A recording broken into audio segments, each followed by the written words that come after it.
మన స్వామీజీ తప్ప, మన స్వామీజీ యొక్క శిష్యులు తప్ప ఇంక వేరే ఎవరు దీనిని చెప్పరు, చెప్పలేరు కూడా.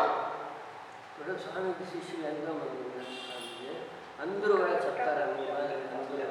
అందరూ చెప్పగలిగిన వాళ్ళైనా వాళ్ళు ఏమో పోయి చూడుపో, నీకు కావాలనుకుంటే వెతుక్కుపోయి.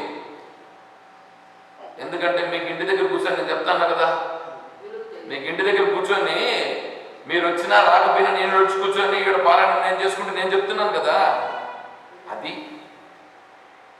అదండి మీకు దీని విలువ తెలియకపోవడానికి కారణం ఏం తెలుసా? అది మీరు ఎవరినన్నా సాధువుల దగ్గరికి వెళ్ళి వెతికి వాళ్ళని అడిగి ప్రశ్నలు అడిగి వాళ్ళు ఏమన్నా చెప్తున్నారా లేదా తెలిస్తే అప్పుడు తెలుస్తుంది. మీరు ఎక్కడికి వెళ్ళినారు, ఏ సాధువులు వెళ్ళి అడగండి, తెలుస్తుంది మీకు. మీరు వచ్చినా రాకపోయినా నేను ఏడొచ్చి కూర్చొని ఆ అమ్మగారు వస్తున్నారు, వస్తే కూర్చొని మేము చేస్తామంటే మధ్యలో వచ్చి మీరు జాయిన్ అవుతున్నారు. అయినా మాకేం అభ్యంతరం లేదు. ఎందుకు తెలుసా? మీ పైన ఉండేటువంటి ప్రేమ చేత ఒకటి, రెండవది ఈశ్వరుడు నాకు ఇక్కడ అనేటువంటిదే నాకు ఆ భావన ఉంది కాబట్టి ఎక్కడ పోయినా అందరితో ఈశ్వర భావంతో ఉండడమే కదా. అదే వెళ్తున్నాం తెలిసి ఉండేటువంటి వాళ్ళు, ఆ తెలిసి ఉండేటువంటి వాళ్ళతో మనం కలిసి వాళ్ళతో మనం చర్చించుకుందాము అనే దృష్టితో ఈ భావనతో ఉన్నాం. మీరు వెళ్ళి వెతికితే సాధువులను వెతకాలి, మీరు ప్రశ్నలు అడగాలి, తెలుస్తుంది. అర్థమవుతుందా? శృంగేరి పీఠానికి కూడా పోయినామనుకోండి, కూర్చొని మాట్లాడగలమా కొంతసేపు స్వామీజీతో. శృంగేరి పీఠం మనకు ముఖ్యమైనటువంటిది. అక్కడ పోయి స్వామీజీతో మాట్లాడాలంటే నాతో మాట్లాడినట్లుగా మీరు మాట్లాడగలరా? మీకు ఏమైనా ప్రశ్నలు అడిగితే సమాధానాలు చెప్పేటట్లుగా ఉంటారా స్వామీజీ? అంత అవకాశం ఉందా? కానీ మీకు కావాల్సినవన్నీ ఏవైనా సరే మీకు అడిగితే చెప్పడానికి మేము ఉన్నాం.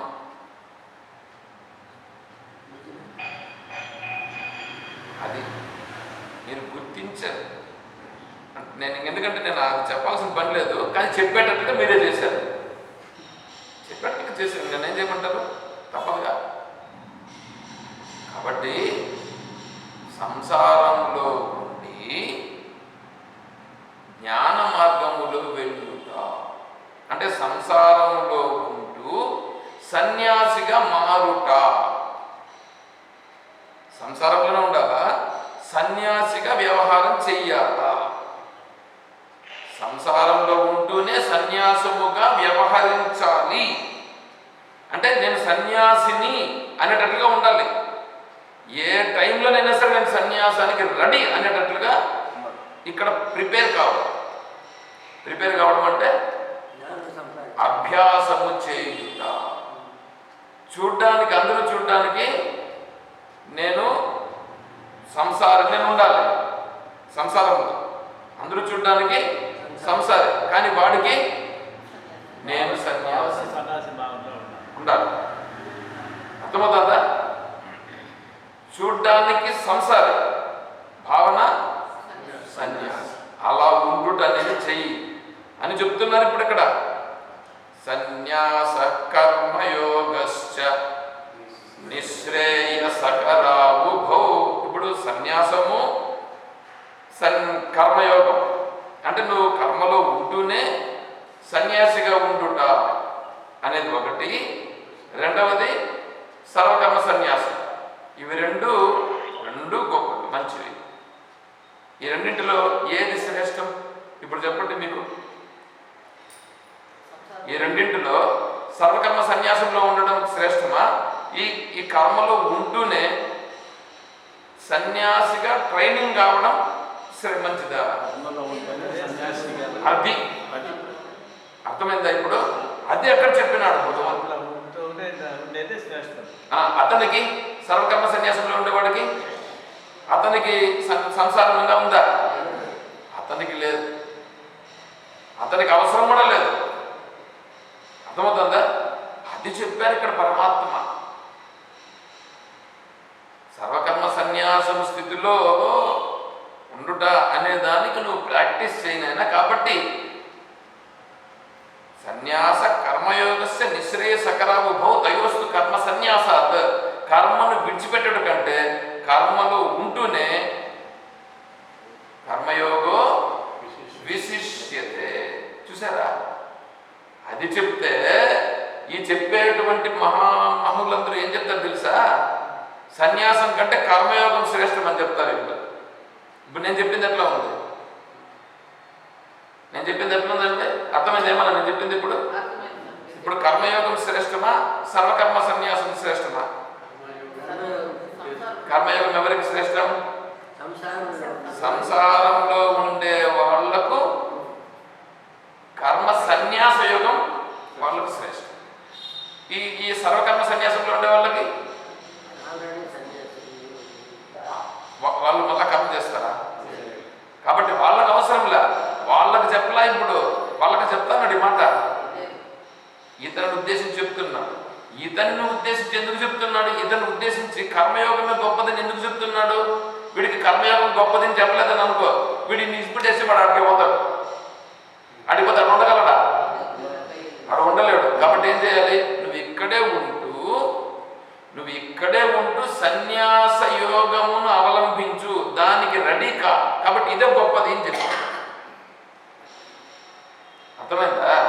అంతేగాని సన్యాసం కంటే కర్మయోగం గొప్పది అని చెప్తే వాడిని ఏమన్నారా? వాడికి తెలియదు అని అర్థం. వాడికి తెలియదు అని అర్థం. కొంతమంది ఇక్కడ నుండి కొంతమంది ఇది కూడా చెప్తారు. భగవద్గీతలో కర్మయోగం విశిష్టత అని అన్నారు. మాకు ఇప్పుడు సన్యాసంతో కూడా పర్లేదండి, మేము ఇక్కడే ఉండి మేము సన్యాసుల్లాగానే ఉన్నామంట. ఏదో ఉండమని చెప్పని చూద్దాం, ఉండమని చెప్పని చూద్దాం. వీలవుతుందా?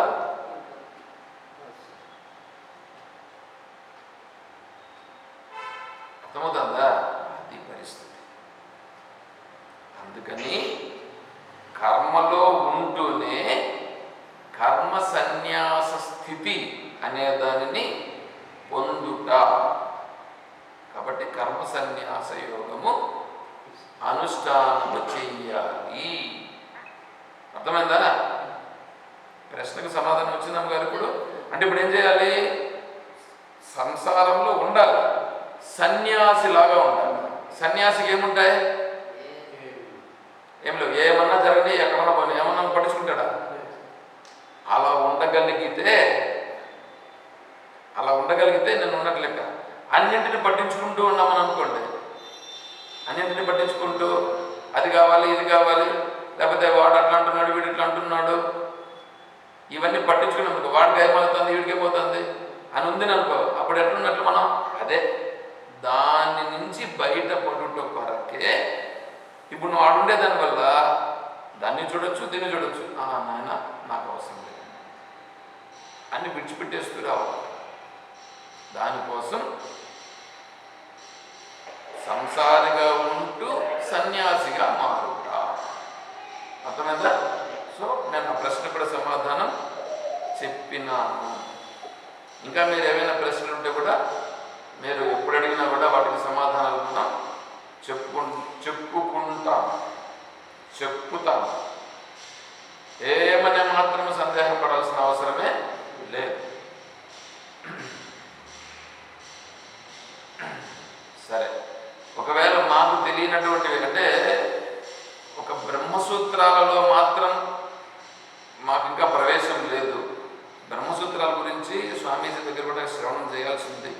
శ్రవణం చేసిన తర్వాత బ్రహ్మసూత్రాల గురించి అప్పుడు మాట్లాడతాం. ఒకవేళ మధ్యలో ఎవరైనా దాని గురించి అడిగితే కూడా స్వామీజీని నేను అడిగైనా సరే, తెలుసుకొనైనా సరే నేను మళ్ళా చెప్పాను. అది పరిస్థితి.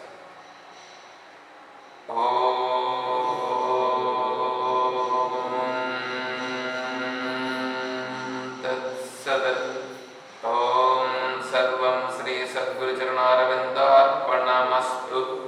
ఓం జై బలో శ్రీకృష్ణ పరమాత్మకి జై, బలో గీతా మాతా की జై, బలో భక్త మండలి की హర నమః పార్వతీ